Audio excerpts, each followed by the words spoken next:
Contrary to the rumors that you've heard, I was not born in a manger. I was actually born on Krypton and sent here to save the planet Earth. We cannot continue to rely only on our military in order to achieve the national security objectives that we've set. Everybody somewhere between the ages of 18 and 25 will serve 3 months of basic training. We've got to have a civilian national security force that's just as powerful, just as strong. Yes, we can. Obama's healthcare plan will include coverage of all essential medical services. Yes, we can. Obama is a cruel hoax. He works for Wall Street. He's an agent of finance capital. Where did you come up with the number $700 billion? Here's the Treasury spokeswoman's quote. It's not based on any particular data point. We just really wanted to come up with a really big number. To Democrats and Republicans who've opposed this plan, I say, step up to the plate. A few members were even told that there would be martial law in America if we voted no. Secretary Henry Paulson is no George Washington. I don't think anyone questions, Mr. Kashkari, that you're working hard. Our question is who you're working for. Obama pledged that he would resume the Security and Prosperity Partnership talks between Mexico and Canada that President Bush initiated. The old boss is starting to look a lot like the new boss. Robert Gates is going to remain on the job as defense secretary for at least a year. Plenty of sources knew about this meeting, told us and others that it was at Hillary Clinton's house, but clearly it wasn't. We've got to give them a stake in creating the kind of world order that I think all of us would like to see. We see you causing a depression so you can blow out the economy and consolidate it and bankrupt it. We know that you are enemies of free humanity, and we are here standing against your tyranny.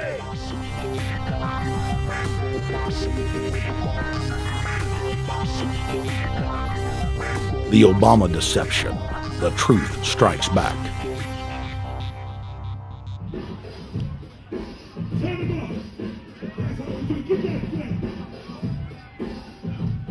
Barack is like the manager of Burger King. All presidents are, including Bush.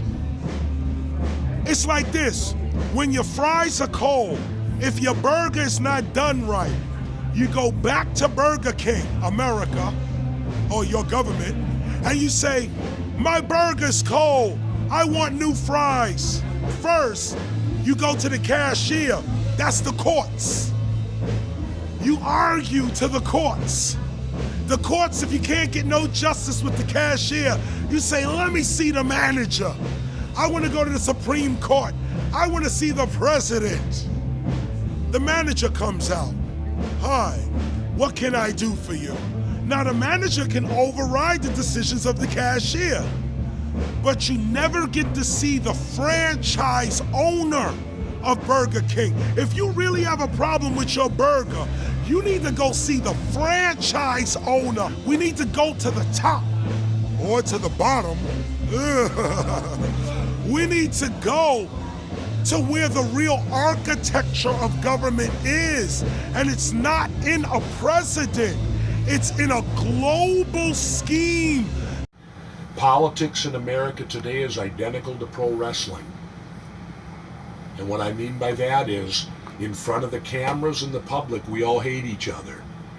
I'm going to kick my opponent's butt. I'm going to whale him from here to high water and beat the crap out of him. Yet behind the scenes, we all are friends going out to dinner. Went to dinner together. And it's all a work. All intermarried. Show business. It's showbiz. And that's what you have today in politics. The Democrats and Republicans aren't really opposed to each other.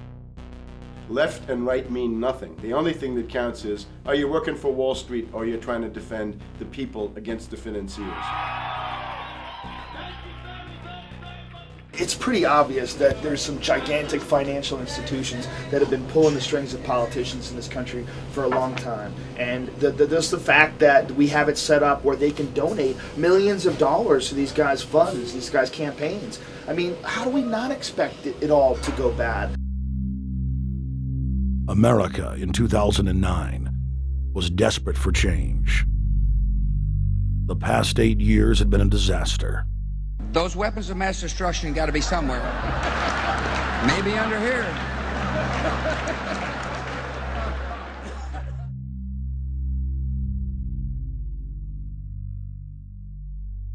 George W. Bush, who had claimed to be a conservative, had tripled the size of the federal government, shredded the Constitution, and destroyed the image of the United States worldwide. Nope, no weapons over there. Endless wars, over 1 million dead Iraqis, and more than 5,000 dead U.S. troops.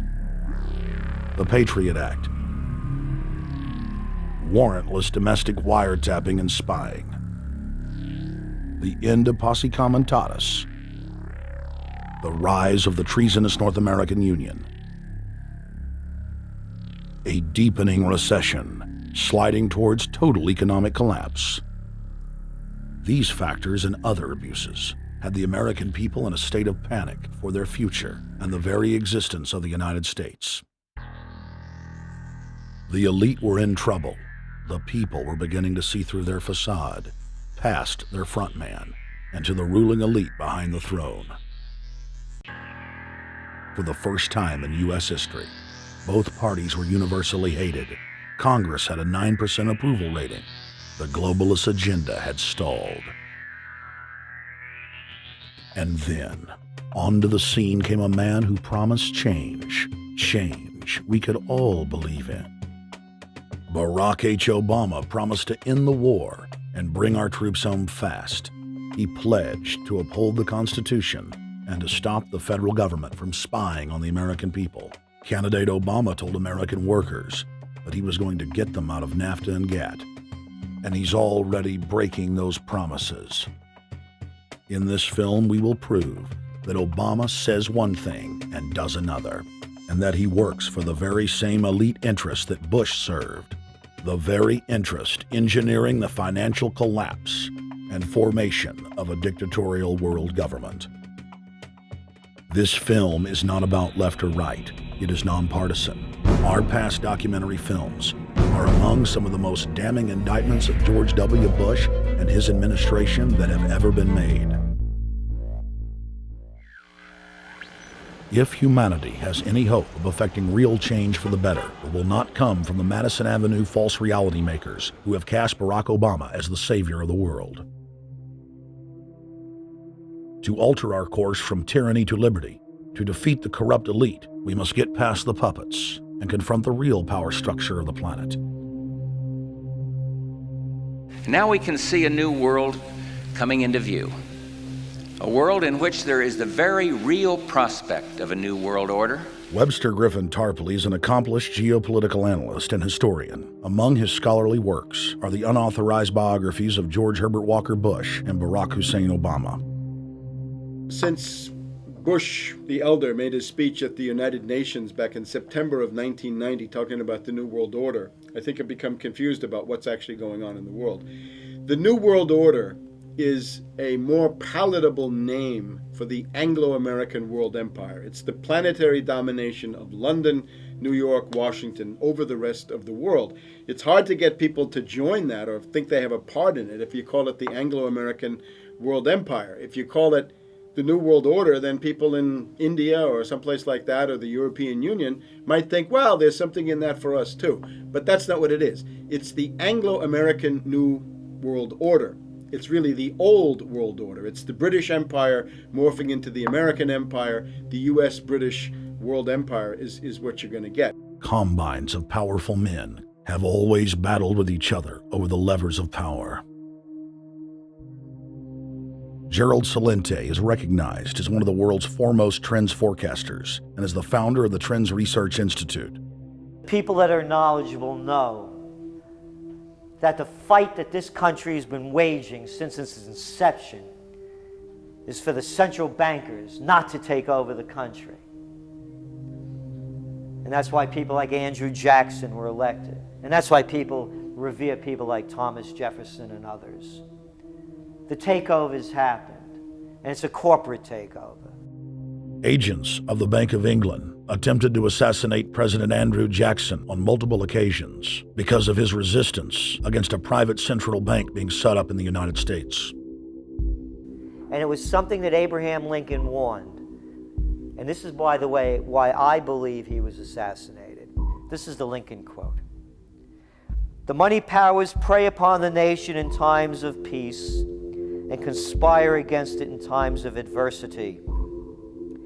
It is more despotic than monarchy, more insolent than autocracy, more selfish than bureaucracy. I see in the near future a crisis approaching that unnerves me and causes me to tremble for the safety of my country. Corporations have been enthroned. An era of corruption will follow, and the money power of the country will endeavor to prolong its reign by working upon the prejudices of the people until the wealth is aggregated in a few hands and the republic is destroyed." Wall Street has killed Main Street. So I know how unpopular it is to be seen as helping banks right now, especially when everyone is suffering in part from their bad decisions. I promise you, I get it.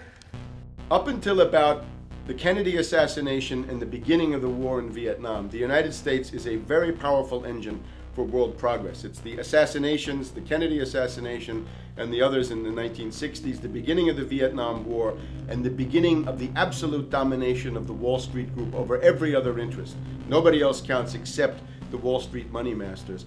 That has now made the United States into no longer a force for progress, but something very different, often a force for destruction in the world. The military-industrial complex has taken over the country along with the Wall Street gang. If you look also at the people that Obama has put on his appointments list, it's all Wall Street. It's government of Wall Street, by Wall Street, and for Wall Street. There's nobody from heavy industry. There's nobody from the auto sector, nobody from Silicon Valley, nobody from big oil, nobody from defense, no labor, no women, no retirees, no small business, nothing. It's pure Wall Street. The only people who have a voice in Obama's councils are Wall Street finance oligarchs. That's all there is. Nobody else counts for anything under Obama. It's the most extreme Wall Street administration we've ever had. Before his death, President Woodrow Wilson apologized to the public, regretting that he had been deceived by a group of international bankers and the country's financial system had fallen into their iron grip via the Federal Reserve Act of 1913. Whether sought or unsought by the military-industrial complex, the potential for the disastrous rise of misplaced power exists and will persist. Dwight D. Eisenhower, he warned the people that the military-industrial complex was taking over the country. Only 3 years after leaving office, President Eisenhower's prophetic warning concerning the threat posed to our system of government by the military-industrial complex came to pass. President John F. Kennedy had enraged the entire elite network. Now, Kennedy was brought in as somebody who was expected to be a puppet. It was thought that his pro-Nazi father, Joseph P. Kennedy, the bootlegger, the speculator, would guarantee that Kennedy would be obedient to the establishment. They thought that Kennedy was a sex maniac who could be manipulated through all of this, but it turned out that through his personal suffering, Kennedy had discovered a personal sense of himself which went beyond just being a puppet, and he began to think about things like economic recovery, world peace, having a space program, making deals with the Soviets, cutting the Federal Reserve down to size, and a whole series of other things. Executive Order number 11110, signed by President Kennedy, began the process of abolishing the private Federal Reserve. Kennedy was also pushing for real civil rights reform and had begun the process of pulling the troops out of Vietnam. The last time you had an actual president was Kennedy. The oligarchs took swift and decisive action. When John Kennedy attempted to take the government back from the robber barons, he was brutally murdered. The message to future U.S. presidents and leaders across the world was clear: do as you're told or die. John Fitzgerald Kennedy was the last true president of the United States. And until the globalists are removed from power, we will never have another real one. The other thing about the American presidency you've got to remember is that this is a puppet post. It's automatically going to be a puppet post. The idea that Obama is somebody who's going to come in and exercise real authority when he's obviously been chosen and given everything that he's got by these financiers. Presidents are now little more than corporate pitchmen who take all the political heat, while the controllers remain in the shadows, safe from public scrutiny. Hip-hop icon KRS-One is not just known for selling millions of albums. He has led a tireless crusade against youth violence and has been a strong voice for human rights. If they controlled it before, what makes you think they're not controlling it now? The country was on a verge of revolution. They threw a black man up. Now we like this. They give him the money, they give him the bundling, they give him vote fraud, they give him the media whores, they give him goons. They even have elected officials making threats to put people in jail if they criticize Obama in public. All of this is the mark of a puppet. And that means that he is a puppet, actually more of a puppet than anybody else, more of a puppet than Mrs. Clinton would have been, even more of a puppet than McCain. He's the maximum puppet that we've had certainly since Jimmy Carter.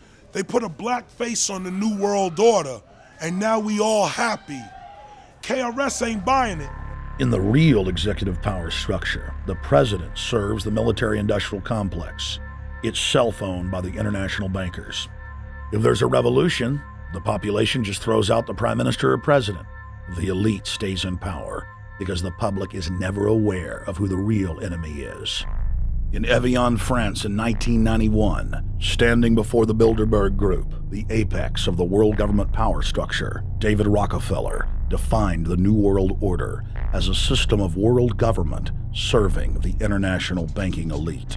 For decades, the banker-owned media would attack anyone who dared to warn the public that a dictatorial world government was being constructed right under their nose, and that national sovereignty was being deliberately destroyed. And now, after years of denial, the media and the elite themselves are proudly announcing that not only is world government real, but is the answer to the financial crisis that they carefully engineered. Suddenly, the Wall Street Journal tells us that the North American Union is here, and that getting rid of the dollar for a common currency with Canada and Mexico is good. The Financial Times of London, published by a member of the Bilderberg Group, crowed that a dictatorial world government had been kept in the shadows for our own good, and that it was now time for it to emerge from behind the curtains of national security. White House Chief of Staff Rahm Emanuel stated on record that they can't let this crisis go to waste. You never want a serious crisis to go to waste. And what I mean by that, it's an opportunity to do things that you think you could not do before.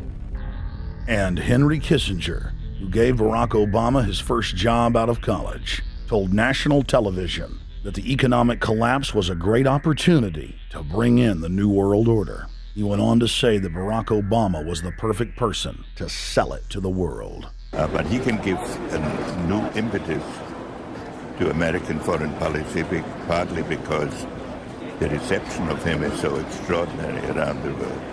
I think his task will be to develop an overall strategy for America in this period when really a new world order can be created. It's a great opportunity. It isn't just a crisis. In June of 2006, our team traveled to Ottawa, Canada, to gather intelligence on the shadow government's agenda for the coming years. I think that's the Queen. Investigative journalist and best-selling author Daniel Estulin had been tracking the Bilderberg Group for more than 16 years. His moles inside Bilderberg informed him that the elite were planning to first run the price of gas up to $150 a barrel, unimaginable in 2006. He also reported that after suckering the middle class back into the stock market, the group was going to implode the subprime mortgage market and destroy public confidence. Well, one of the things that we're getting from this morning's conference, this morning conference was about the energy crisis, the price of oil. The afternoon conference, which started about 4 o'clock, 4:30, they were talking about one of the American delegates, I wasn't told who exactly it was talking about the the concern that the American citizens have had with the housing prices going down, so they're not investing that money. So what they needed to do is they needed to create the illusion that everything is going well. So what they're going to do over the next year and a half, is to bring the market back up to 1998, 1999 levels.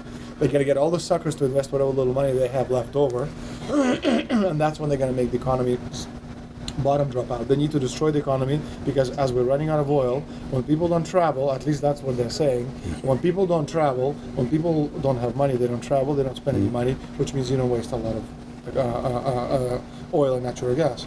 That's the afternoon So how does this conversation. source, just ballpark, so you have the sources of... Well, actually, there are two people who are members of the Bilderberg Club. It's actual members that are... They're members of the Bilderberg Club who for years and years and years have been going and participating in all the conversations, and they've always been dead on, always. And last year they said the oil prices are going to go up to 150. At the time it was 39, went up to 76, basically doubled. If it doubles again, it's going to be back to where these people They say. attack Iran, it will at 150. Year after year, Estelin and other reporters like Jim Tucker are able to report on future events with stunning accuracy, all because they know the agenda of the Bilderberg Group. The Bilderberg Group sits at the top of the world power structure. 125 of the richest and most influential individuals on the globe make up its membership. From Istanbul, Turkey to Chantilly, Virginia, we have tracked the elusive Bilderberg Group. Bilderberg always insist on a media blackout. By June of 2008, we had already figured out that Barack Obama was the elite's puppet of choice. The national media claimed that during the weekend the Bilderberg Group was scheduled to meet, that Obama had speaking engagements set for Chicago and the Midwest. We knew better. In a classic bait-and-switch, the Obama campaign told the press corps to get on Obama's campaign plane and that Obama would join them on the flight to Chicago. Campaign staff then slammed the door shut. The fawning press had been shanghaied as Obama's campaign aircraft lifted off without Obama. Robert, why were we not told about this meeting and that the senator wouldn't be on our flight until the doors were shut and we were about to taxi to take off? Again, we had a desire, Senator Obama had a desire to do some meetings. Others had a desire to meet with him tonight in a private way, and that's what we're doing. We set up these meetings. They're being done tonight. Again, Is there more than one meeting? Is there more than one person with whom? I'm not going to get into all the details of the meetings. I don't know that I've got a ton more different answers for all of your questions. Obama wasn't going to Chicago. He had a meeting to attend, a secret meeting. Initially, it was believed that the secret meeting took place at Clinton's Washington, D.C. home. Obama's spokesman denied that, but won't confirm where the former rivals met. He also declined to comment on their topics of discussion. For a day and a half, the mainstream media engaged in a wild goose chase, trying to find out where Hillary and Obama had gone. 3 cover stories later, the corporate press had to admit they had no idea where the 2 candidates had gone. And to this day, Clinton and Obama aren't talking. Plenty of sources knew about this meeting, told us and others that it was at Hillary Clinton's house, but clearly it wasn't. In 2008, the trail led us to the Westfields Marriott Hotel, right outside Washington, D.C. We just flew into Washington, D.C. We're driving to the Westfields Marriott. Tomorrow, the hotel's closed throughout the week, into the weekend for the Bilderberg Group meeting. We're going to check in the night before. They're going to kick us out tomorrow. So we're going directly into the belly of the beast. The hotel will be filled with at least 5 spy agencies: CIA, Defense Intelligence, Mossad, European Union security. We checked into the Westfields Marriott 48 hours before hotel guests were scheduled to be thrown out ahead of the annual meeting. The building was nestled in the heart of the military-industrial complex, with the National Reconnaissance Office and Raytheon just a stone's throw away.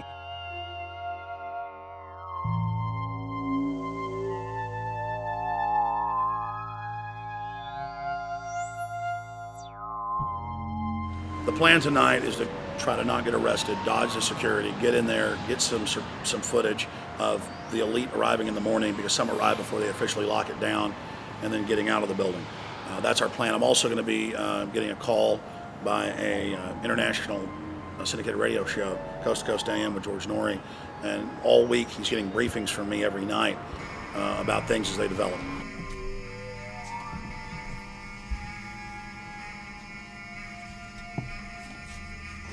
George, we're sitting here in the room. As the phone rings with your producer, Tom Danheiser, to put me on, the fire alarm goes off. So everybody is exiting the building. I know this is a setup. They timed it exactly when this happened. Open the door. I want them to hear the fire alarm. Open the door. I want people to hear this live to the 16 million people listening.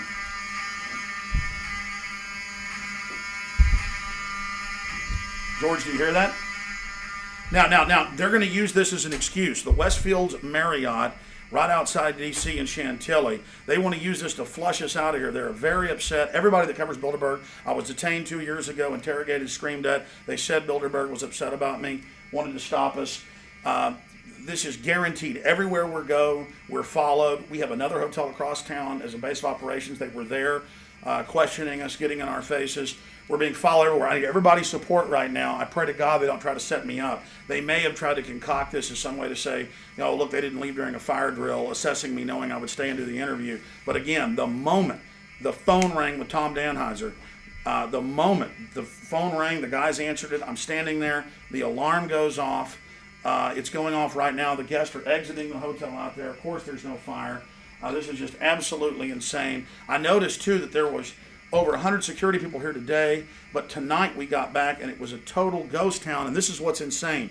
We have a security guy walk up to us 30 minutes ago, about 25 minutes ago, before this happened, and said, "What are you guys doing?" We said, "We're just walking around checking out the artwork in the hotel," which we actually were admiring it, but we were also going around getting some footage.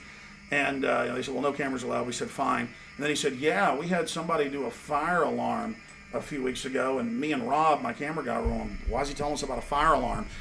I forgot that part, George. These bastards have done this. I don't know how. They're planning to try to set us up or something, but this is incredible. We are here in the middle of this right now, George.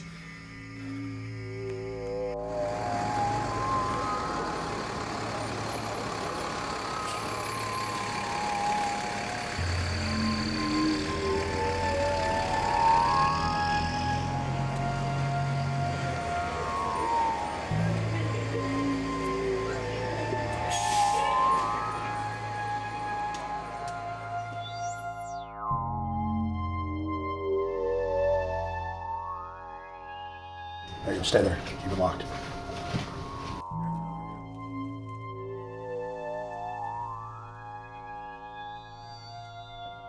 Let's go. Let's get out of here now, Richard. Don't screw around anymore. We got out of here on exactly the right time. Is this the way out? Yeah.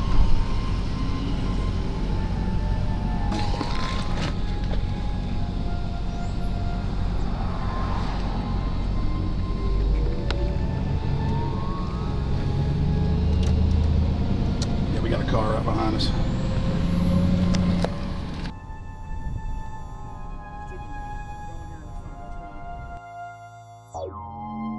We made about, 5 turns, and the 6 turns, the same car's following us. Now he looks like he's following us into a... He came out of Bilderberg, he came out of the Westfield. He's being a little bit subtle, but... Not too. So there he is. That's him over there in the blue green, car. yeah.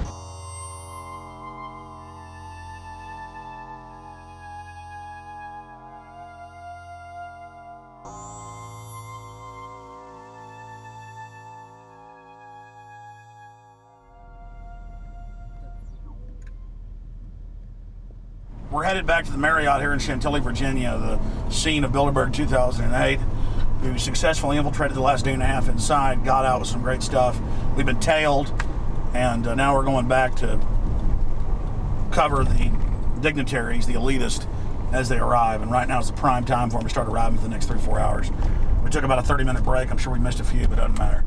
Because we've got scores of people that just organically are listeners, info warriors that are out here taking action.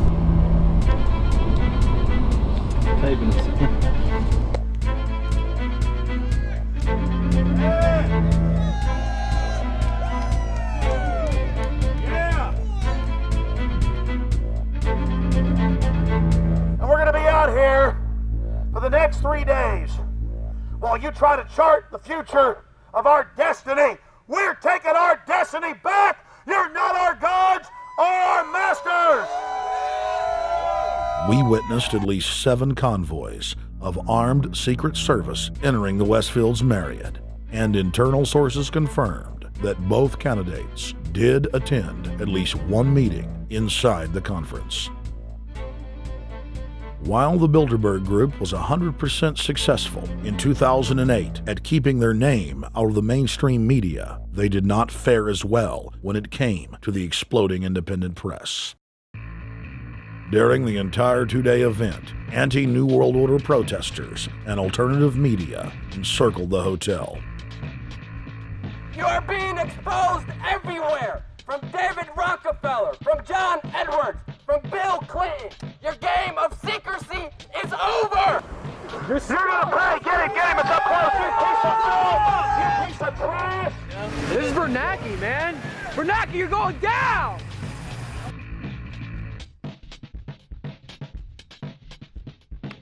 Obama, we know you're here, Obama. You cleared your schedule for the next 3 days. We know you're in Virginia. Arch criminals! New World Order scum! We are not your slave scum! Brave Americans came from all over the United States and bullhorned the main conference hall at close range as the global power brokers schemed inside. You are criminals! You control the central bank, you control the currency, and you're turning our beautiful country and world into a nightmare! The global elite are desperate to keep their organizational meetings a secret. They are keenly aware that if the population discovers that policy is being developed covertly by powerful special interest, the people will revolt. It is our duty to expose these criminals. It's a criminal act under federal law for federal officials to have private meetings to discuss world policy with non-federal workers. So everybody from the State Department, Treasury Department, White House, Defense Department, and others who show up, as they always do, they're committing a criminal act simply by being here to attend a secret meeting with officials from other countries to discuss U.S. policy in the world. So literally it's a criminal act. And every newspaper, every broadcaster has a patriotic duty to expose these scum and the evil they project. The election primaries served as a great diversion, while the true future course of the nation was being set behind closed doors.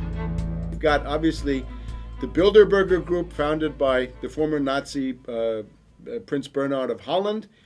You've got the Trilateral Commission, founded by David Rockefeller's Zbigniew Brzezinski. They're the ones who ran the Carter administration. Everybody in the Carter administration, from Carter and Mondale and Volcker and Brzezinski, were all members of the Trilateral Commission. Founding member of rap sensation Public Enemy, Professor Griff, gave us his view of the Obama phenomenon. Barack Obama's been given a pass by the Blue Bloods. He's been given the okay by certain secret societies for them to let him in. I truly believe imperialism and fascism needs a facelift. And that facelift is going to have to be black. And the reason why I believe that, simply because I think they're trying to go into Africa. Well, they're already in Africa. But they want to totally control all the natural minerals that they're going to need to carry themselves into the 21st, 22nd, and 23rd centuries. You follow me? So I think they have to go through a phase of galvanizing the masses of dark-skinned people that truly believe that change needs to come, but the change that they're talking about is not necessarily change for the better as far as the masses of the people. It's probably a better change for them. It's not going to change for us, the little man on the totem pole. And no one looks at the agenda. As long as he positions himself right, have the right tie on, have the right smile, repeats the slogans over and over and drives it home, the average American is just going to swallow it hook, line, and sinker. And we don't even know what the agenda is.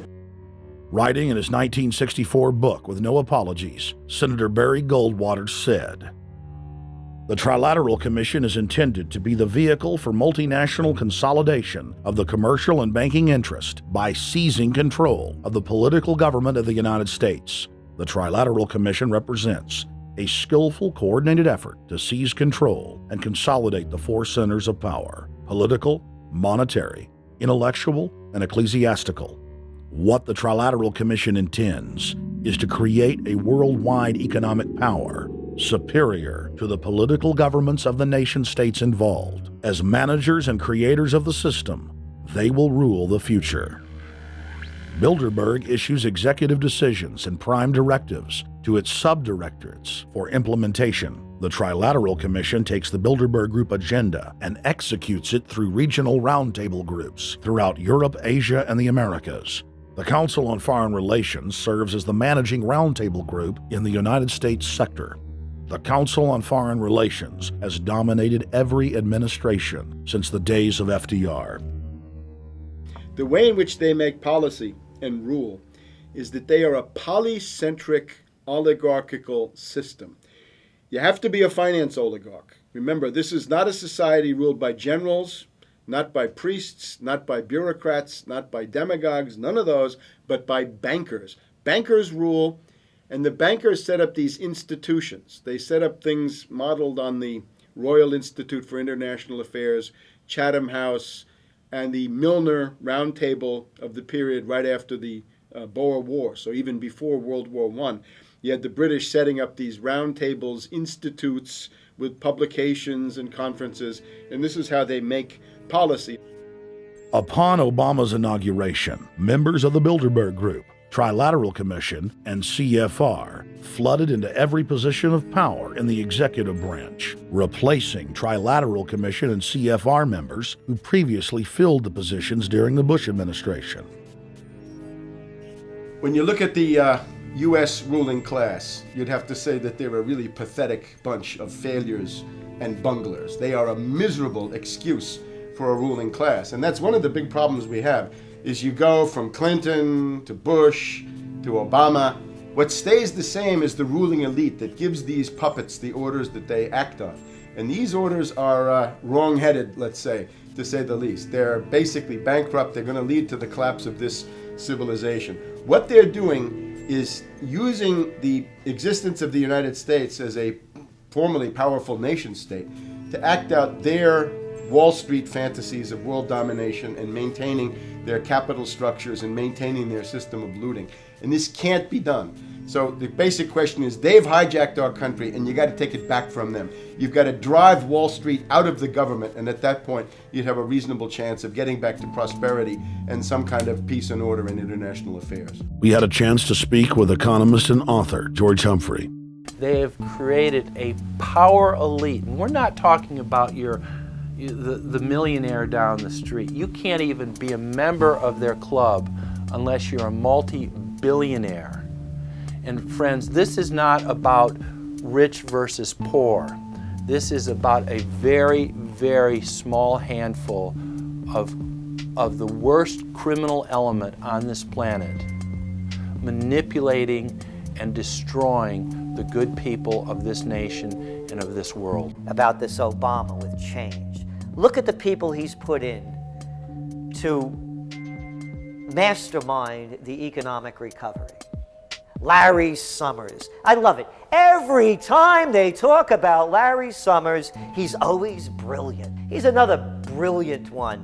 He's the one that helped dismantle the Glass-Steagall Act, the banking act that was put in place in the 1930s, so the banks couldn't become the banksters that they become. In the 1990s, you had the beginning of the derivatives bubble, thanks to people like Alan Greenspan, Rubin, Summers, a lot of the people who are now back in the Obama administration. And the derivatives, I think, are the centerpiece of this entire problem today. These are the same people, Geithner from the Treasury Department. Could you imagine that? Now we have the U.S. Treasury Secretary, who also is a Robert Rubin protege of the Larry Summers group, that dismantled Glass-Steagall and broke apart the regulations that would have prohibited the banks and brokerages from becoming these criminals.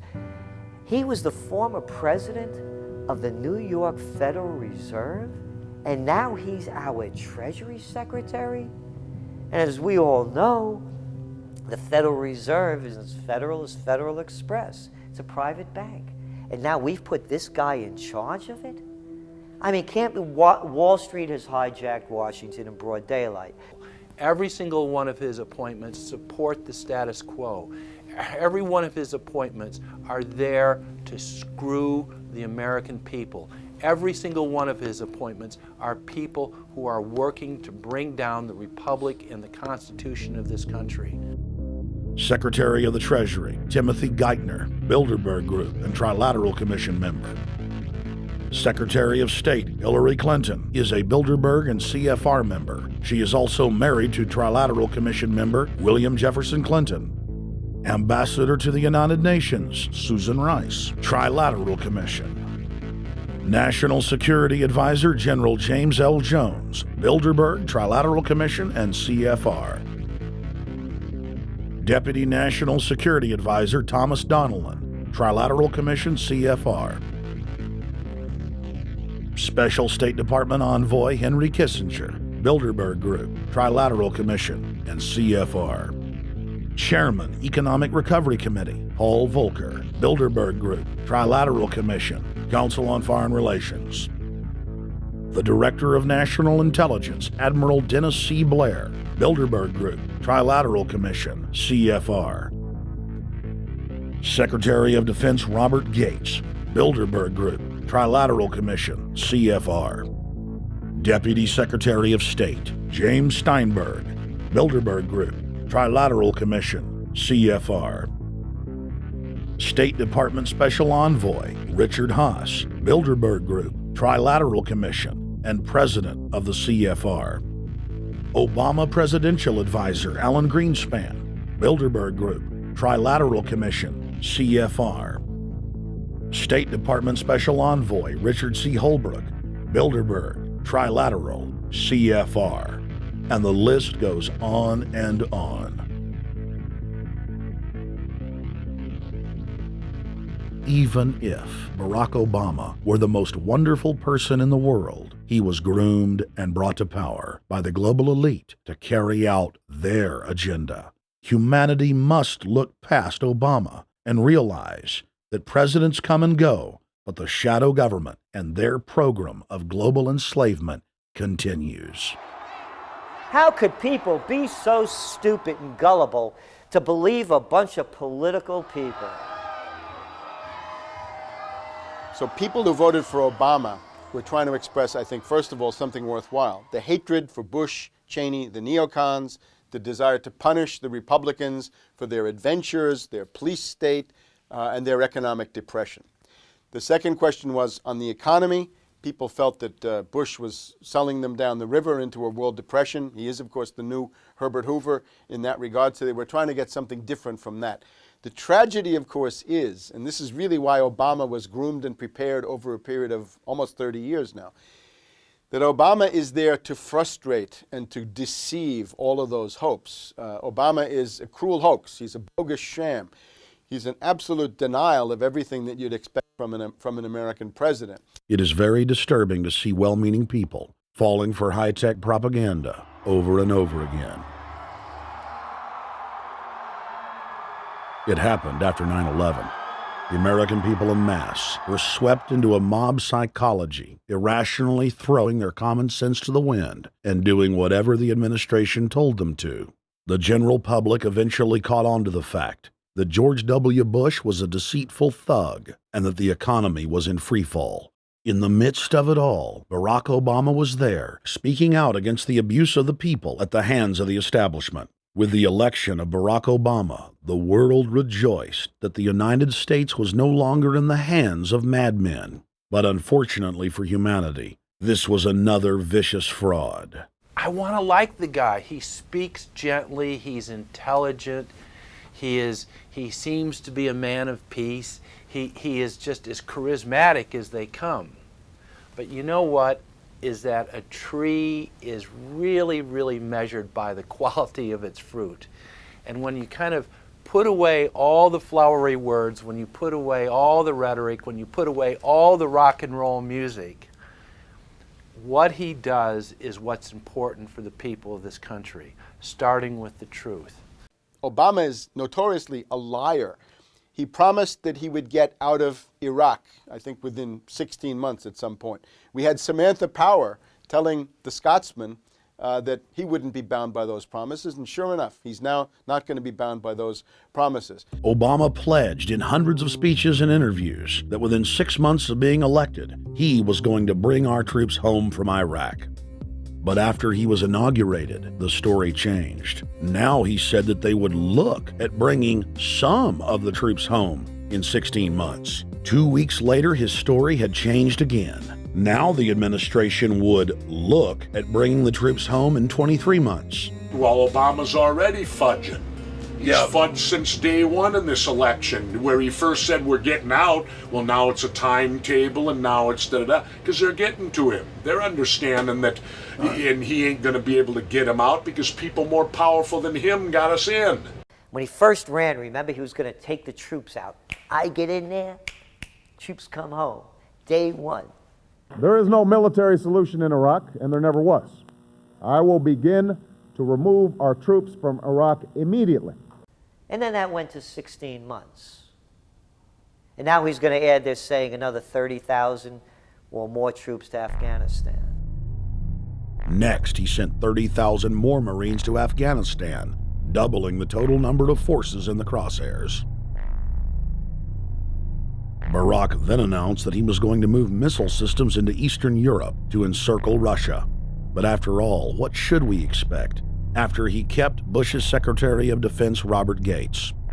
The outcome of this policy is if you're constantly meddling near the Russian borders with these fascist creeps, IMF NATO agents like Yushchenko of Ukraine or Saakashvili or Georgia, or these Kaczynski twins in Poland, or various collections of people in Latvia, Lithuania, Estonia, you're tied to these gangsters, and if they decide to start a war, that rapidly escalates into thermonuclear World War III. This is worse than the neocons. Bush and Cheney never got as far as Brzezinski, Soros, and the other people running Obama. Barack Obama swore that he would vote to repeal the Patriot Act, but then he voted for its reauthorization. Obama decried the Bush administration's illegal warrantless wiretapping of the American people. Then he voted to legalize it. Obama pledged that he would filibuster any attempt to give retroactive immunity to the telephone companies, the telecom companies, except he then turned around and voted for that bill. Most people don't know, for example, that he voted to reinstate the Patriot Act and more government wiretapping. Candidate Obama told desperate factory workers in speech after speech that he was going to renegotiate NAFTA and GATT to make it more fair for American workers. It is absolutely true that NAFTA was a mistake. But then his campaign was caught sending out memos to top corporate leaders, telling them not to worry and that it was just campaign rhetoric. We had Obama saying, you know, I'm against free trade. I don't like NAFTA and all those free trade sellouts. We had Austin Goolsbee going to the Canadian diplomats and saying, don't mind him. He's just popping off. That's just election era rhetoric. Doesn't mean anything. Presidential candidate Barack Obama was publicly criticizing the North American Free Trade Agreement in a bid for votes, but privately telling Canadian officials not to worry about it. He said that he was going to bring us peace in the Middle East. He said that he was going to bring us transparency and a balanced economy. He said that he was going to not have lobbyists. He said he was going to clean up government. He said he was going to work for the environment.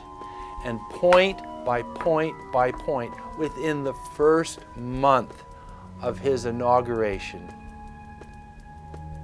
he has lied and deceived and cheated the American people. The people of the United States and the world were filled with hope that Obama was the real deal when in his first week in office he signed an executive order supposedly closing Guantanamo Bay and other secret prisons. Then the press actually had a chance to read the executive order and were shocked to find that the executive order only said that Obama was thinking about closing Guantanamo in a year. But worst of all, the executive order continued the practice of rendition, which the LA Times called secret abductions. They don't know. They think that he's signed off immediately on closing Guantanamo, but he's allowing prisoners now to be taken to foreign countries and not knowing where they're sending them and to be tortured in foreign countries. They don't know that they kept that provision in there. Obama is now continuing the practice of secret arrest, secret prisons, and most importantly, indefinite detention without trial. When a British High Court said that it was preparing to release secret British and U.S. torture orders that prove that the Bush administration was ordering personnel to systematically abuse detainees, Barack Obama threatened to cut off all U.S. intelligence ties to England. To add insult to injury, he stated that the program was important to national security, not only endorsing Bush's crimes, but continuing them. Obama voted for a reinstatement of the Patriot Act. And by his early deeds already, again, as we saw with the issues of retention, he's willing to send people that have been charged with nothing to be tortured to so-called get the truth out of them. If the makers of this film attempted to cover all of Obama's lies, this documentary would never be released because there are new ones every day. So in the interest of time, we're going to cover one more big one. Barack and his handlers made the cornerstone of his campaign, keeping lobbyists and donors out of his administration. Within hours of being elected, Obama did a 180 and filled the White House and federal government with lobbyists and donors at all levels. Obama picked William Lynn, the top lobbyist for Raytheon, to fill the number 2 position at the Department of Defense. Timothy Geithner, former president of the private Federal Reserve Bank of New York, was picked by Obama to be Secretary of the Treasury. Geithner promptly crammed the Treasury Department full of lobbyists, like his chief of staff, Mark Patterson, formerly the top lobbyist at Goldman Sachs. Obama appointed top lobbyist to the Saudi royal family, George Mitchell, as the lead Middle Eastern envoy. Obama appointed the king of Wall Street lobbyists, Leon Panetta, to head up the CIA. Obama tapped Tom Daschle, top lobbyist for healthcare firms, to run the Department of Health and Human Services, and the list goes on and on. Then, 3 weeks into his administration, Obama launched a new lie, more outrageous than the previous. With Academy Award-level conviction, he said that he was upset about the banker bailout, which his own chief of staff, Rahm Emanuel, another former Wall Street executive, had engineered. Obama said that he had signed an executive order capping the CEO salaries of those who had taken the bailout money. There was just 2 problems. All the major banks and brokerage firms were exempt, and the new order only dealt with any future bailouts. And those were to be on the honor system. What gets people upset, and rightfully so, are executives being rewarded for failure. AIG, Bank of America, and Citigroup, which have received billions in bailout money, don't fall under this plan. Only banks negotiating future agreements with the government will be restricted. But this appears to be built on an honor system, and White House Press Secretary Robert Gibbs had a hard time explaining how enforcement would work. Well, let me get, I will get clarification from Treasury on that. Generally speaking, this is already the biggest liar and the biggest disappointment that we've seen in recent history. And again, qualitatively beyond the rather low standards set by Bush the Elder and Clinton in terms of delivering on promises. Bottom line, Obama is a fantastic actor and an even better liar. His track record is clear. He has done the opposite of everything he told the people he would do. They'll make up one lie after another. And if you believe these people, knock yourself out. I don't believe a word they say. Within 1 month of the passage of the first banker bailout bill, the press reported that over $5 trillion had just disappeared out of the U.S. Treasury. By December, the amount of money that had been stolen had reached $8.5 trillion. The leadership of both political parties circled the wagons and would not discuss where the money had gone. In the Fed! In the Fed! In the Fed! In the Fed! Informed Americans protested the private Federal Reserve System at all 38 of their regional governorship offices. Arrest Bernanke and Paulson! Arrest all the criminals that stole the banker bailout money! It was refreshing to see people standing up against the real power structure, not being distracted by the elite's frontmen like George W. Bush and Barack Obama. We traveled to Dallas, Texas to cover We the People taking on the real enemy. Hey, I want to talk to the workers up there on the parapet. The ones smoking cigarettes and just jump back. You're with the American people, we know that. But understand, ask the workers inside.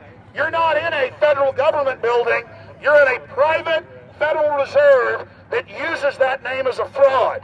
That'd be like if my first name was Federal Reserve Jones. I'm still not the federal government. I'm not a federal agency. But if I said my name was Federal Reserve, I could go out and pay off politicians and get them to allow me to get into power so I could issue the currency and credit, and then I could buy up the world. That's what these criminals have done. A lot of people think that the Federal Reserve is already part of the government. They're not. It's controlled by cliques of unelected, unaccountable bankers meeting in secret. Most of these people have never even been through the formality of a Senate hearing or a Senate confirmation.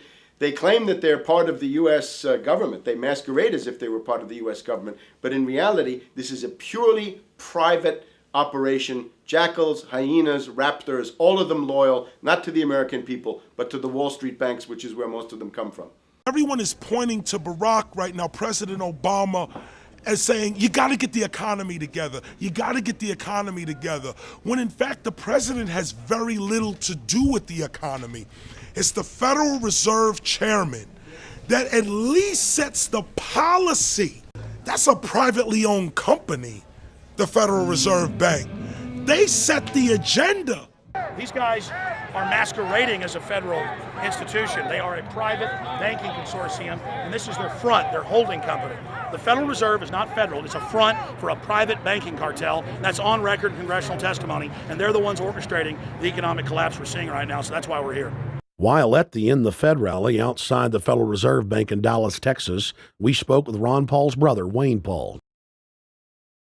1913, the Federal Reserve Act was passed, floor of the House, where 3 members of Congress were on the floor. At that time, they only needed a majority of votes to pass it. So in 1913, the Federal Reserve Act was passed. 20 years later, 1933, under Roosevelt, the United States was declared bankrupt.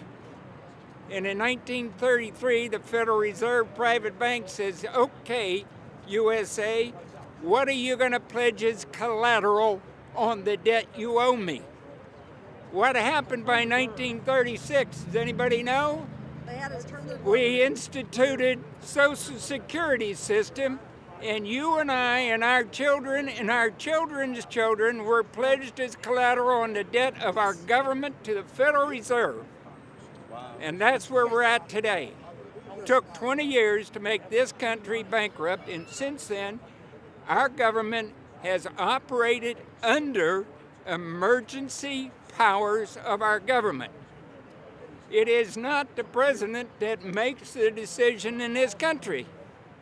It's the Secretary of Treasury who turns around and is put in there by the Federal Reserve to manage the bankruptcy.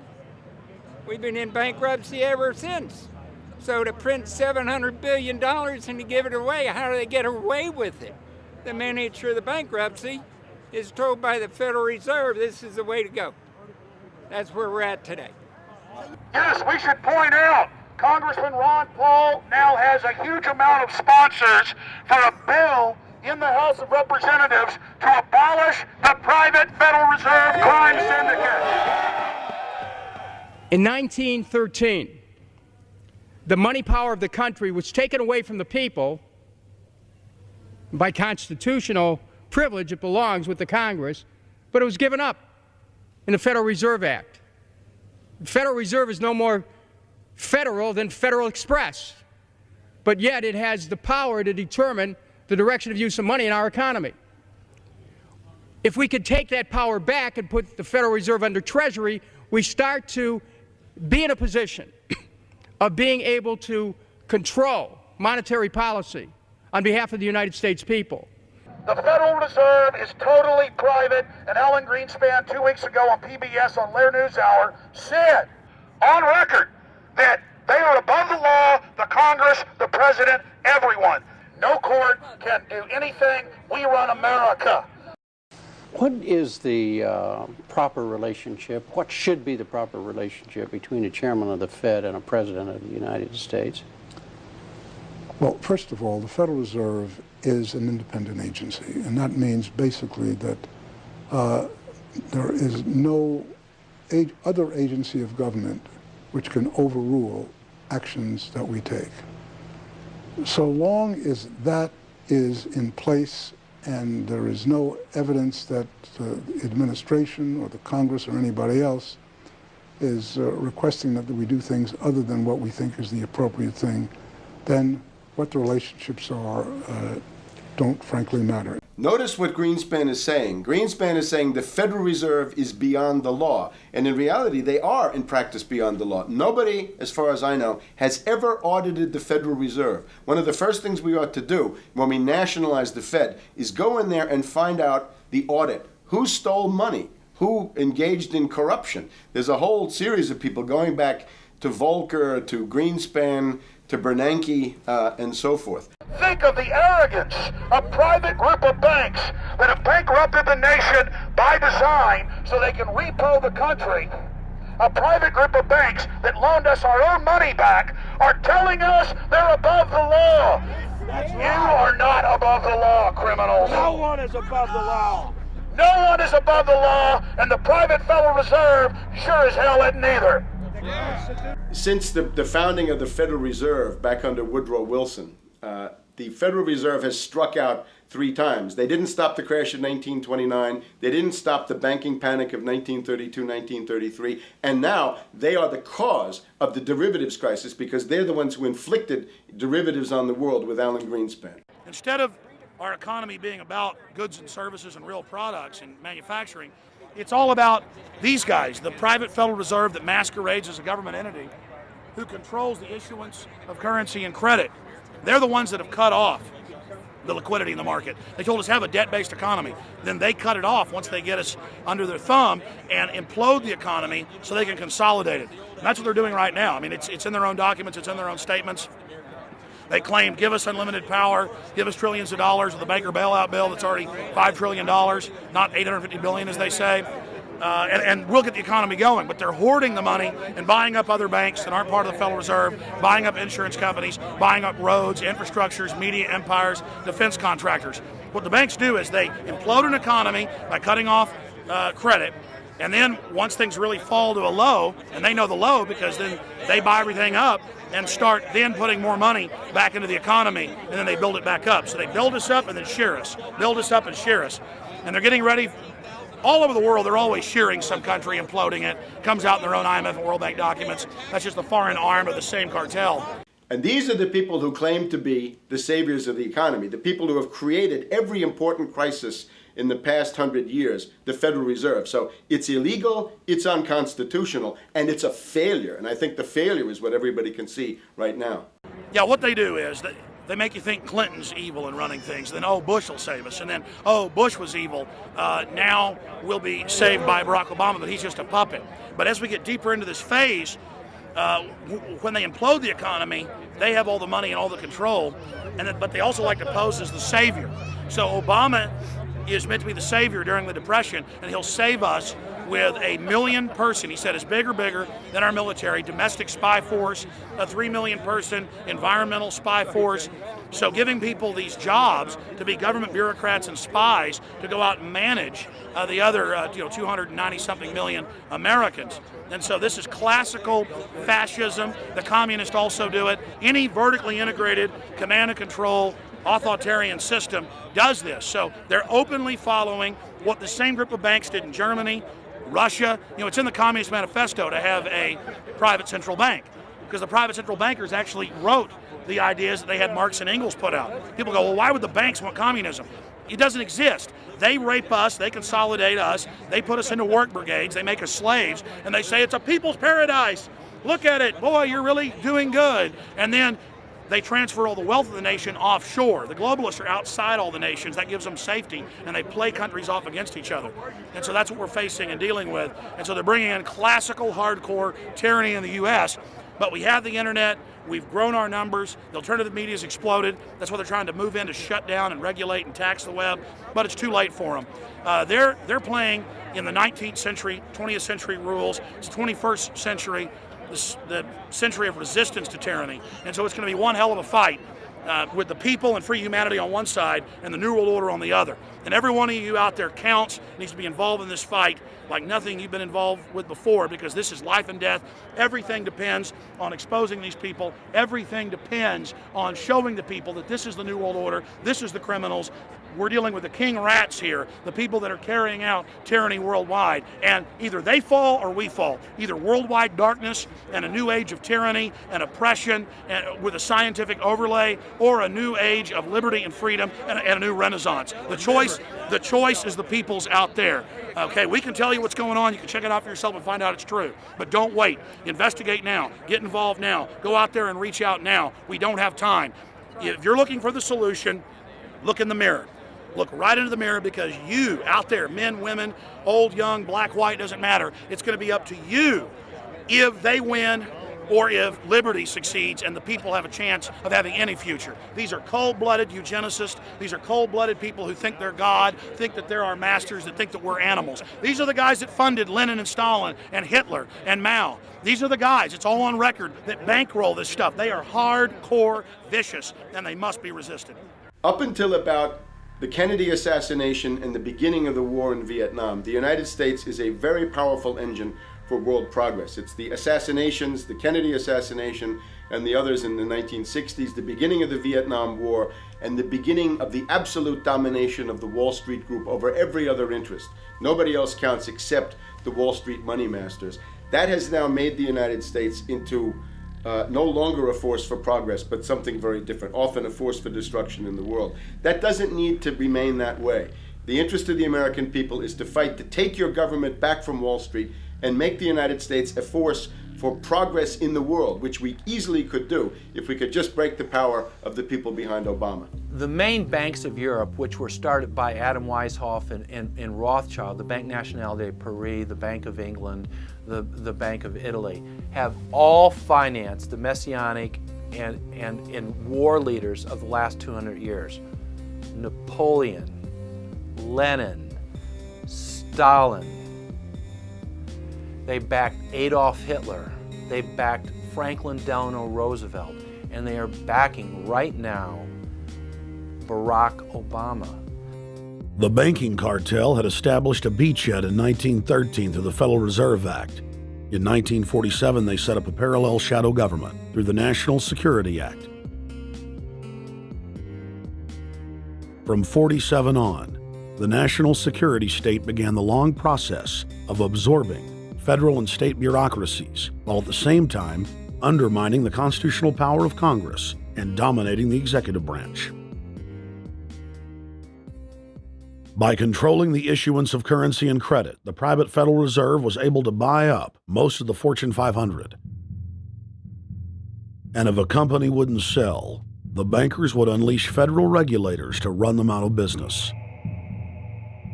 Private central banks in Europe, the United States, and England took taxpayer money and loaned it at over 30% interest to third world nations. The bankers would then bribe the leaders of those countries not to pay back the loans. Their third world puppets would sign agreements stating that when the country defaulted, the banks would be given all the natural resources and infrastructure of the once sovereign lands.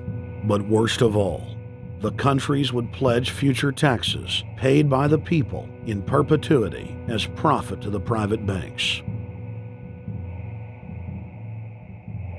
By the year 2000, there were few nations that had not fallen to the designs of the money power. The globalists were now ready to start their final phase of world government takeover. the destruction of the Western nations' economies. To carry out their final takeover, they first removed banking regulations like the Glass-Steagall Act in the late 1990s. This allowed their front companies to issue unlimited credit to the world and to set up colossal Ponzi schemes, the likes of which the world had never seen. The scams were advertised by the controlled corporate media as completely legitimate. Because of the fantastic returns, private investors, corporations, state and local governments invested heavily. They had taken the bait, hook, line, and sinker. To destroy confidence, in late 2007, the bankers themselves began to badmouth the scams they had created. Next, the central bankers cut off the tsunami of fiat money that they had been using to pump up the bubble. When Congress and the public refused to write the finance oligarchs a blank check, the bankers began to engage in financial terrorism. They said that the world would go into another Great Depression unless their demands were met, further destroying confidence. The stock market instantly had its biggest one-day loss in history, but even that wasn't enough to force Congress to capitulate to the offshore banks. Senator Inhofe of Oklahoma and Congressman Brad Sherman of California, amongst others, told the world that the entire Congress had been threatened with martial law by the White House and the Treasury Department if they didn't pass the so-called banker bailout bill. The only way they can pass this bill is by creating and sustaining a panic atmosphere. That atmosphere is not justified. Many of us were told in private conversations that if we voted against this bill on Monday, that the sky would fall, the market would drop 2,000 or 3,000 points the first day, another couple thousand the second day, and a few members were even told that there would be martial law in America if we voted no. That's what I call fear-mongering. Unjustified. The final version of the bill was kept secret from the Congress until minutes before the vote on October 3, 2008. The Federal Reserve had promised total transparency, that every dime would be accounted for. To Democrats and Republicans who've opposed this plan, I say, step up to the plate. Let's do what's right for the country at this time, because the time to act is now. To prevent the possibility of a crisis turning into a catastrophe. After its passage, the public learned with horror that the bill was really a financial coup d'etat by Wall Street. The bill didn't just give $700 billion to the banks. It was a blank check. And as of February 2009, $9.7 trillion has disappeared into a black hole. Within 24 hours of its passage, Secretary of Treasury Henry Paulson said they were no longer going to use the money to unfreeze the mortgage market by buying bad debt. We went to Congress. Illiquid assets look like the way to go. As the situation worsened, the facts change. I will never apologize for changing an approach or strategy when the facts change. Paulson has, in the meantime, admitted that the subprime mortgage crisis is not the cause, really, of the breakdown of the entire world banking system and the bankruptcy of most of the banks in London and in Wall Street. He said, we're going to buy up toxic assets, but we're not going to worry about subprime mortgages. What he's talking about is derivatives. Derivatives are the center of the crisis. He went on to say that where the money was going was a secret. I believe that banking institutions are more dangerous to our liberties than standing armies. If the American people ever allow private banks to control the issuance of their currency, first by inflation, then by deflation, the banks and corporations that will grow up around the banks will deprive the people of all property until their children wake up homeless on the continent their fathers conquered. The issuing power should be taken from the banks and restored to the people, to whom it properly belongs. Thomas Jefferson, 3rd President of the United States. Secretary Paulson came in with the Vice President and Fed Chairman Bernanke and made all these assurances that there was absolutely a critical, immediate need to get rid of the corrosive derivative products, all the different names, for this, ubiquitous, sub-S retraded credit default swap, blah, blah, blah, blah. Okay? But they talked about them as though they knew what the hell they were. You got the money and you immediately said, what items, what auction? Now, the Treasury just basically cut that out of the bill. And what we have here is a situation where banks are hoarding the money that they're getting from the TARP. They're using the money to purchase other banks. And all of a sudden, the Treasury sent a signal to the banks, forget about it. We're going to give you the money that you want, and you do what you want with it. Unless you direct it specifically, it's not going to happen. I don't think anyone questions, Mr. Kashkari, that you're working hard. Our question is who you're working for. Throughout its passage, President Bush and Senator Obama worked in tandem to get Congress to pass the bill without even having time to read it, despite the fact that in major polls, 98% of the American people were against the bill. The leadership in both parties were for it. And I really want to commend Barack Obama, because as we were involved in the this and that and different provisions of the bill to persuade people, he really gave them confidence that this was the right decision for the American people, even though it wasn't, in our view, a great bill for them to vote on. I want to take a particular moment to also thank an individual who's not here, and that is Barack Obama, who made numerous calls not only to all of us, but to members of our caucus, and helped us gather the votes on the Democratic side to pass this legislation. Bankheads then bragged to the press that they were hoarding the bailout money and using it to buy up smaller, healthy banks and insurance companies.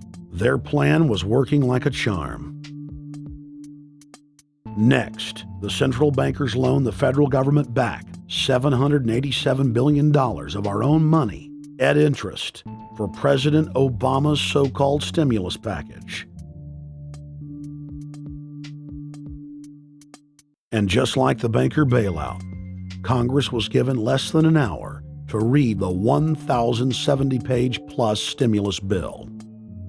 Barack Obama, who had pledged on the campaign trail to wait 5 days before a bill could be voted on so that the Congress and the people could have a chance to read it, said that the stimulus was too important and it had to be passed before anybody could see it or read it, or the crisis would turn into a catastrophe. Doing little or nothing at all will result in even greater deficits, even greater job loss, even greater loss of income, and even greater loss of confidence.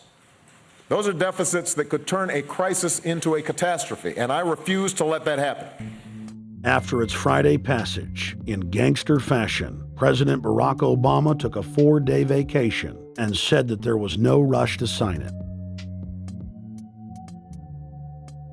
The spending bill was really a takeover bill, designed to further federalize the states and to pay off rich donors that had donated to both parties. As the world slid deeper into depression, the bankers celebrated the fire sale that they had created. I believe the phrase burdens of the office is overstated.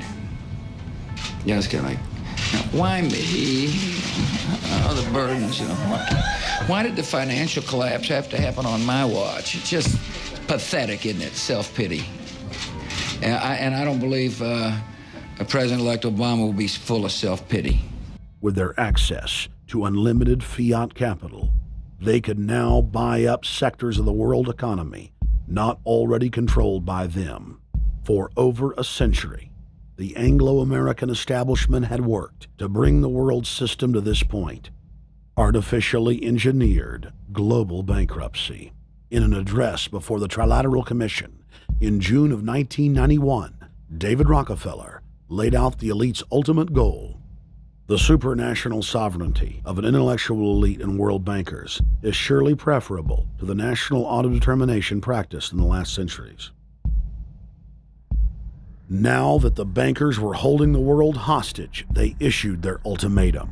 The only solution to restart the global economy would be to set up a planetary government ruled by a new Bank of the World, a Bank of the World owned and controlled by them. Suddenly, hundreds of prominent publications announced the solution, the people's only salvation.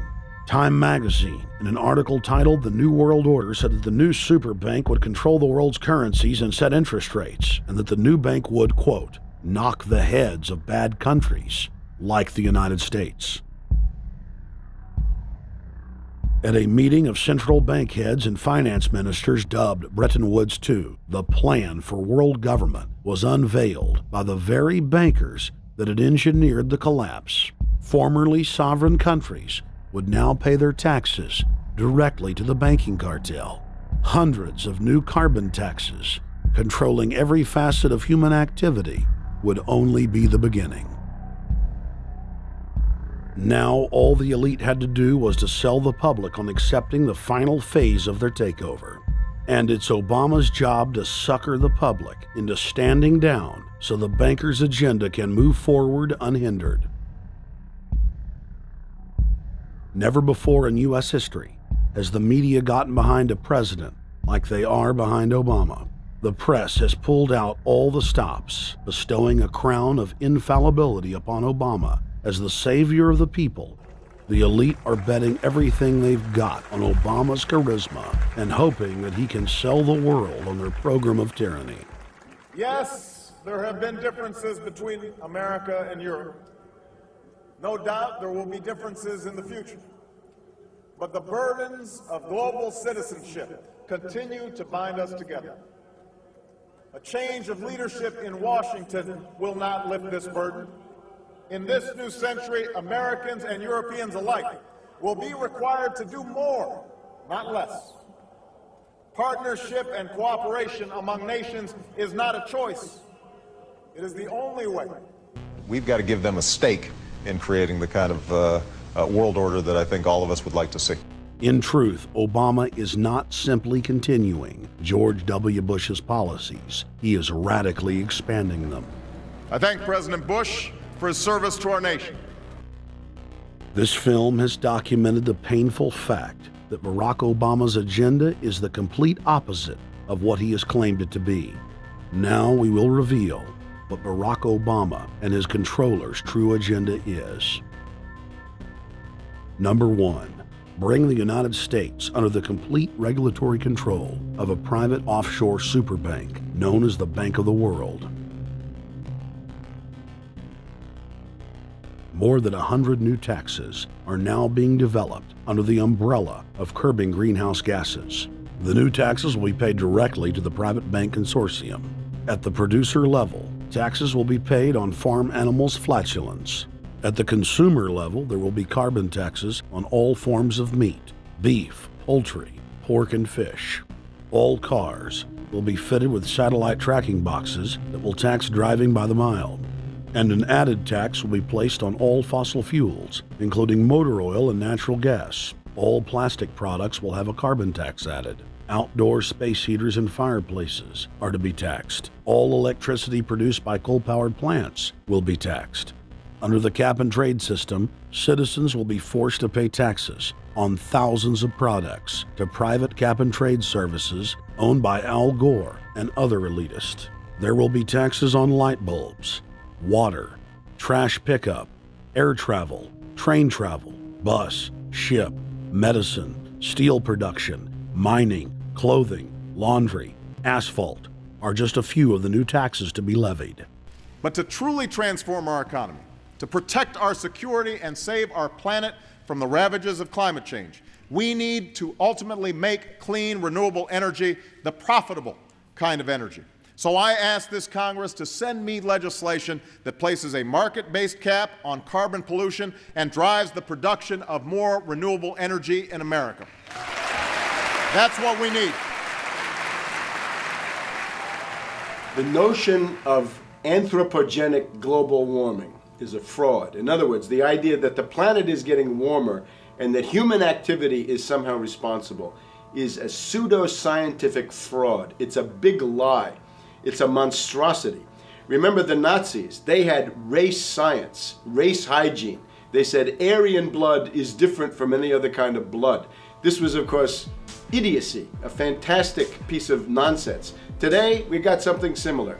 Global warming caused by human activity, and the answer to that is carbon tax plus cap and trade, according to the wishes of Al Gore, Prince Charles, and basically the entire world banking community, the world oligarchy. What they're trying to do with that is to perpetuate the current system where bankers rule the world, financiers rule the world, and the rest of us get the crumbs from the table. But remember, if you try to put on cap and trade and a global warming carbon tax with the idea that you're going to save the polar bears, what you're going to do is destroy human society. You're going to cause genocide on a massive scale. The deaths will be measured in the hundreds of millions and indeed in the billions. Just the idea of global warming means that there'll be no development for Africa, no development for the poorer parts of Southeast Asia, and no world economic recovery of any kind ever in our entire lifetime. So it's important to expose and fight the pseudoscientific fraud of global warming. One more point about this. You don't need a climatologist to know that this stuff is a fraud. I'm a historian.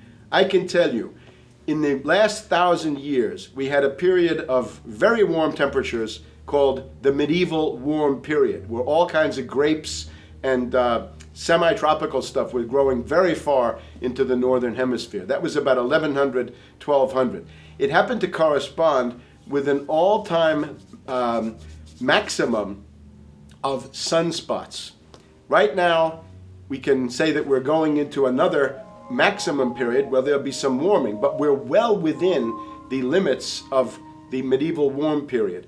About 1600 to 1650, there was an ice age in northern Europe. The North Sea was filled with ice. The German and Dutch ports and the English ports were filled with ice.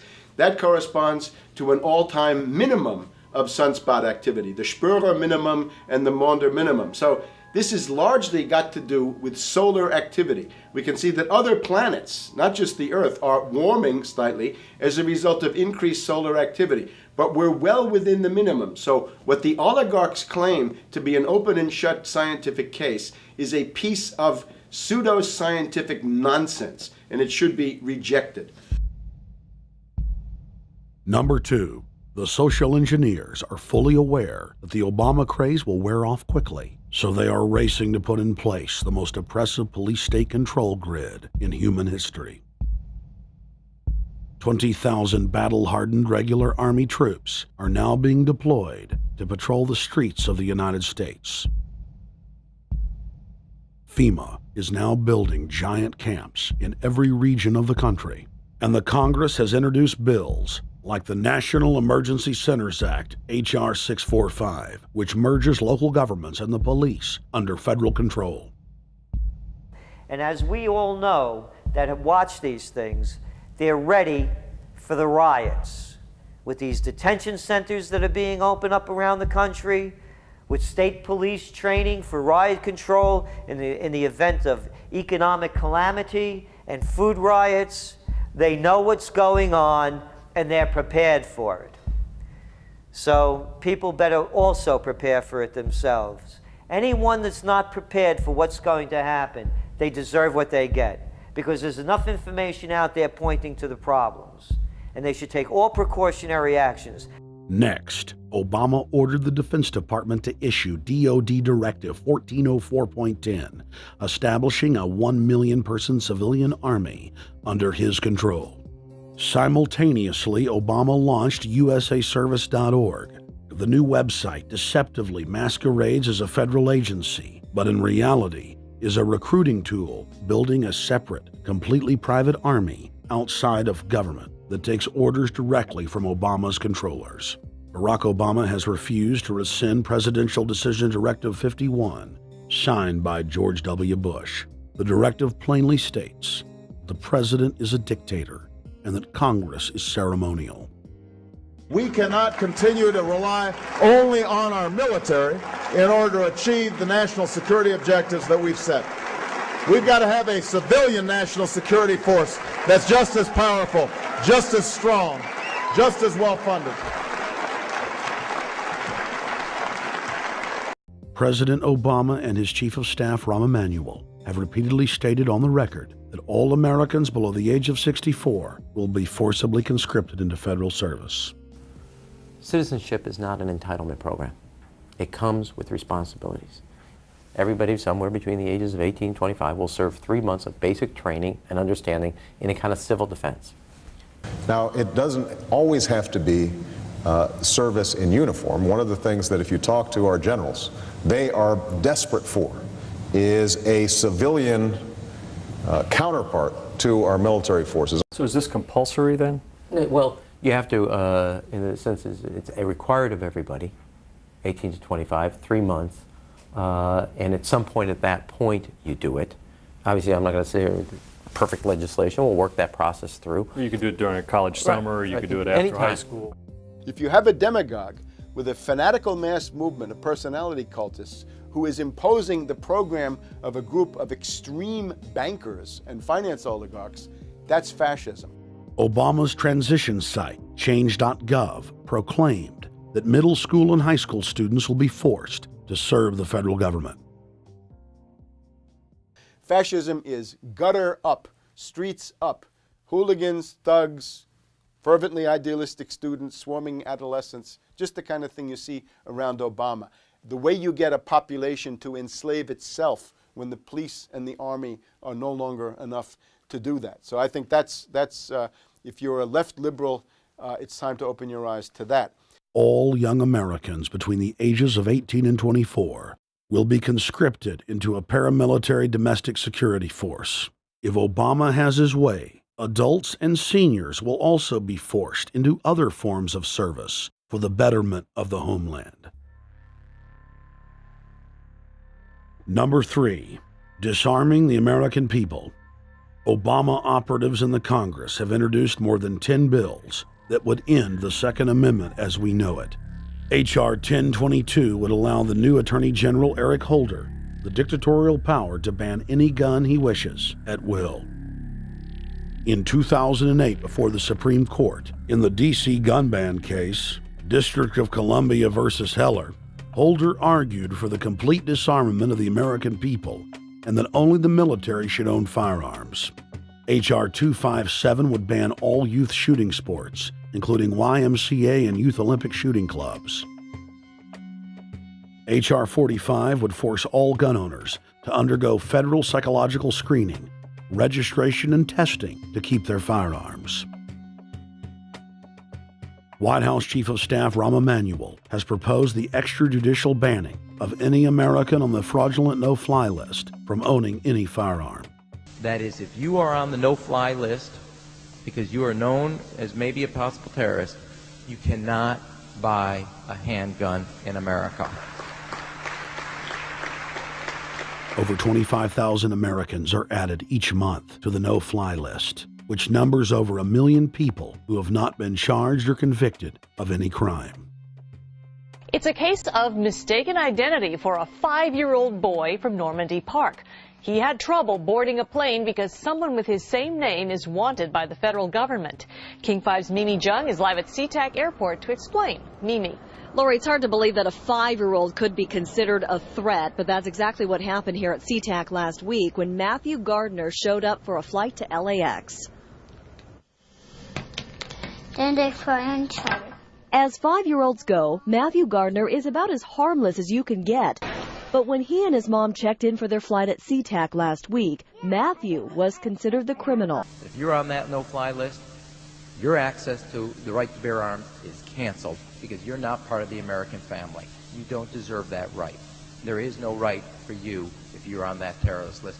And even though this Matthew Gardner is only in kindergarten, TSA workers still conducted a full-blown search. They searched all of our belongings. They took everything apart piece by piece. Nadia Counter says it wasn't easy being treated as a possible threat to national security. I picked up my child to give him a hug and tell him, it's okay, we're doing fine. And they reported to me that I was not allowed to touch him. He was a security risk, and they had to research me to make sure that I had not obtained any materials from him.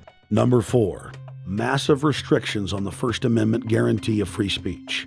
The President, Congress, and the FCC have announced plans to not only curtail speech on talk radio and newspapers, but to also regulate speech on the internet. to the Orwellian-named Fairness Doctrine. The Obama machine is also pressuring Congress to pass draconian hate speech laws that will eviscerate the First Amendment. Number 5, they plan to further federalize health care so that the government can dictate what kind of care citizens receive. Modeled after the British system, this includes rationing care and restricting what procedures the handicapped and elderly are eligible for. Number 6, Obama is already pushing to expand the Department of Defense budget and to station more U.S. troops overseas to encircle Russia, China, Iran, as well as setting up bases in Africa under the pretext of humanitarian aid, and dominate and occupy Africa through AFRICOM. So we're taking your phone call, seeing what you think of Barack H. Obama. Is he a Judas goat? Is he a front man? Is he a betrayer? Let's go to Anthony in Georgia. Anthony, what's your take on Barack Obama? They put the face of Barack Obama as part of their public relations because it's like in the old folk tales about vampires. A vampire cannot force his way into somebody's house. It's against some kind of metaphysical law. So the vampire has to persuade the resident of the household to open the door and invite him in. So they're going to look at the peephole at Barack Obama, which looks like them and appears to be on their side. They're going to say, okay, here's my ally. Let me open the door and let me let this person in. And then Barack Obama is just, of course, a front man for the American empire, where he's going to have the entire U.S. Navy, the entire U.S. Army, and the entire U.S. Marines under AFRICOM command.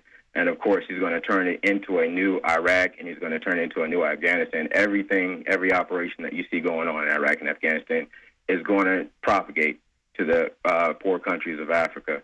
And well, sir, I agree with you. They're looking to the people. They see a handsome, smiling African face. You know, he's all, hey, I'm from Kenya. And then it's a total bait and switch. But it's the same thing here in the United States where they would get sellout Native American chiefs to sell out their people. This is the oldest trick in the book. And he can also pacify the most downtrodden minority groups in the United States. And he's saying, hey, get ready for sacrifice. Get ready to lose your standard for living. They're like, yay, I love Obama. They could never get away with this with a John McCain. Obama basically does a couple of things. One is, again, this idea, kick the Chinese out of Africa, kick them out of Sudan where they get oil, kick them out of Zimbabwe where they get raw materials, start a civil war in Congo, another big source of raw materials. Al-Qaeda, an arm of the U.S. intelligence community, is now active in Algeria, Tunisia, Morocco. You've got a destabilization going on in Kenya around Odinga. That's Obama's cousin. This is a guy who has two children. They're Obama's niece and, nephew in a broad sense. And one of them is named Raul, and the other one is named Winnie, after Winnie Mandela, who did the necklacing and political assassinations in South Africa. So this Odinga is essentially a CIA destabilizing operation in Kenya, and he's got a Odinga Islamic Alliance to crush the Christians in Kenya, but this also reaches into Ethiopia, it reaches into Uganda, Congo, Tanzania, and a whole bunch of other countries in that region. So all of Africa is a battlefield in flames between the U.S. and the Chinese, with Obama leading the charge to kick the Chinese out for geopolitical reasons. Number 7, radically expand federal control over family farms and ranches through the Animal ID and Premises ID system. Number 8, accelerate the merger of the United States with Canada and Mexico under the Security and Prosperity Partnership. He is also accelerating the transfer of remaining federal authority to unelected quasi-governmental bodies like the World Trade Organization.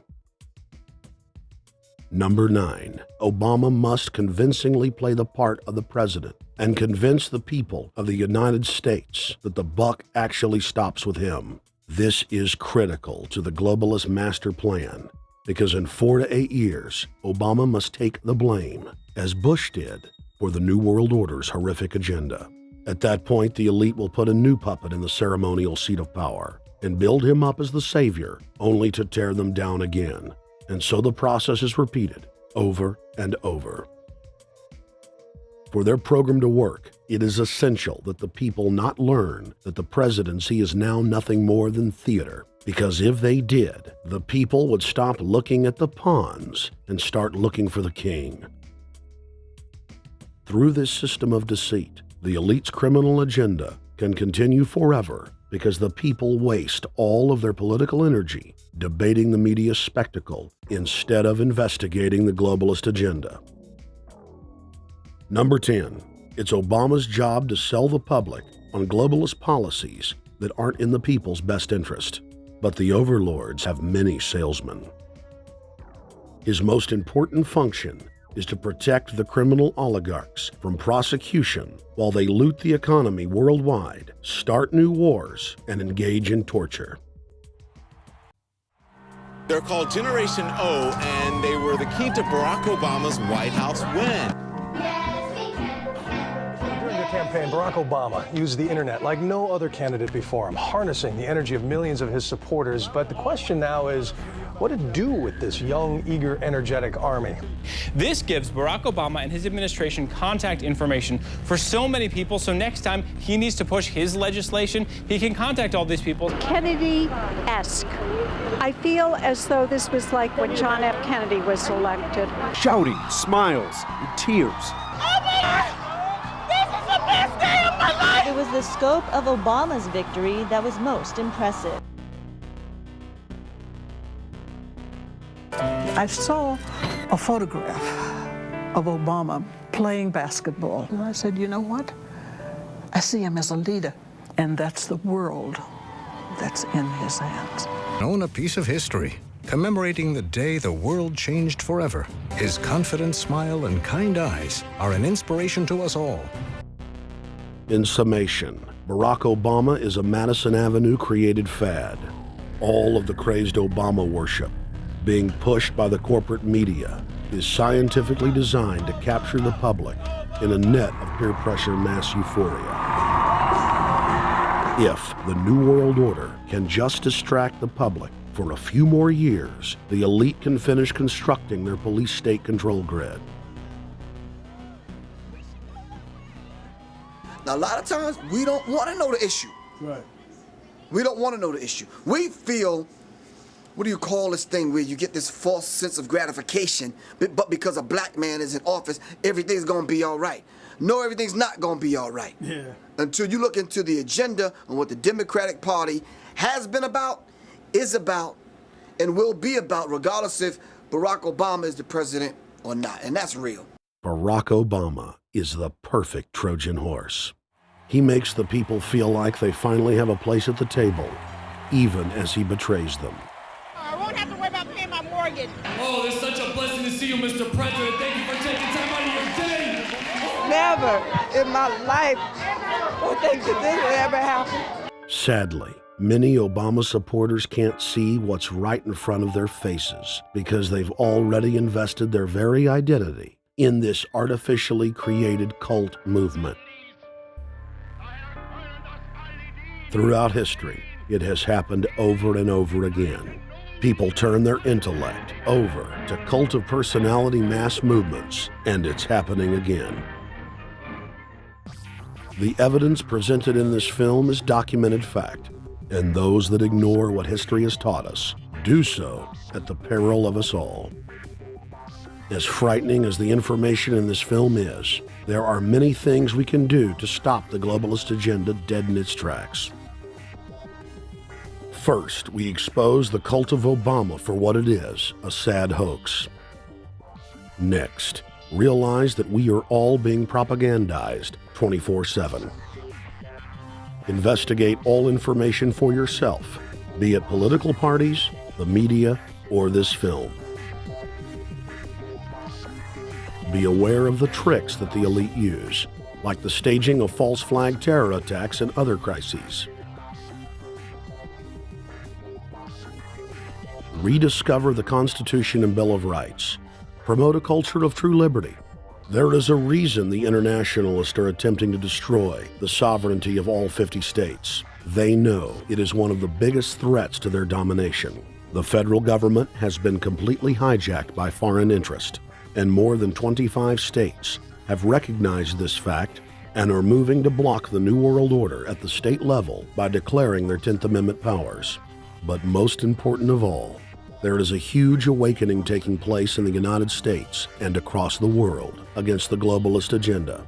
Free people everywhere are joining together and saying no to corruption and tyranny and no to world government.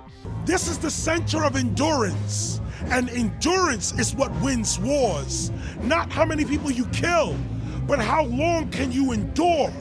George Washington lost almost every battle he had, but he endured. He out-endured the British, and that's how the battle was won, endurance. And each and every one of you watching this, every single one of you, is just as important as the people who were our founding fathers, as that you are just as important as the Sons of Liberty who met in the 1770s to philosophize about freedom, to philosophize about a republic, to philosophize about a truly free country with a republic. There's 1 billion people on the planet. It only takes one to change it. Are you the one? There may be everybody in your classroom bugging out. Your whole school may be on fire with kids wild and bringing guns. But are you the one? Nature has a way of abundance. Nature puts out a lot of stuff looking for the one. So if you're going to go along with the trend of let's just kill each other, let's disrespect each other, then you're part of nature's plan as well, to be part of just the excess. But if you think more of yourself than just being the excess, you'll do more for yourself. Are you the one? Everybody's not gonna make it, but you have an opportunity to save yourself. Well, we don't have to look back thousands or even hundreds of years to see how dangerous this present day situation is. We can look back to Bolshevik Russia. We can see the takeover by the Bolsheviks talking about the people's revolution, talking about the positive change. And Lenin came in and then Stalin. The fact is that over 40 million Russians between 1925 and 1940, good Russian, people who were Christians, people who had their own businesses, people who were educated, they were exterminated because they had their own business, because they were educated, because they believed in God's law.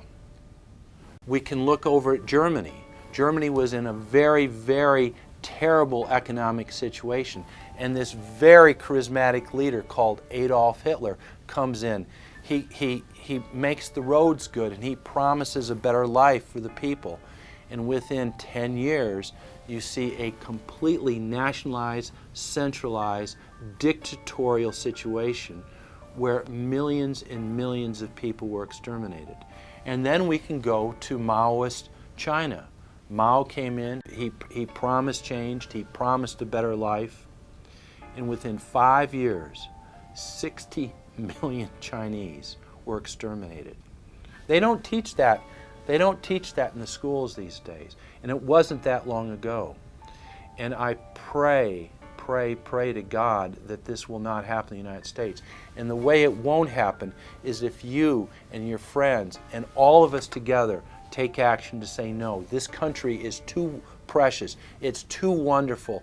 It's too good of a place to lay down as a victim. Greatness could arise once we break the shackles of the government that's holding us back. One thing America has more than any other country is an entrepreneurial spirit. One thing we have more than any other country is the ability to be innovators. You know, if I was born in Italy, I wouldn't be the trend forecaster I am today because I would have been locked into a culture of thinking one way. We have that freedom of expression and freedom of thought that could free us to create greatness again if Big Brother doesn't come down on us harder. Humankind is at a historic crossroads. The forces of globalism are marching towards absolute despotism. Look in the mirror. Count the cost.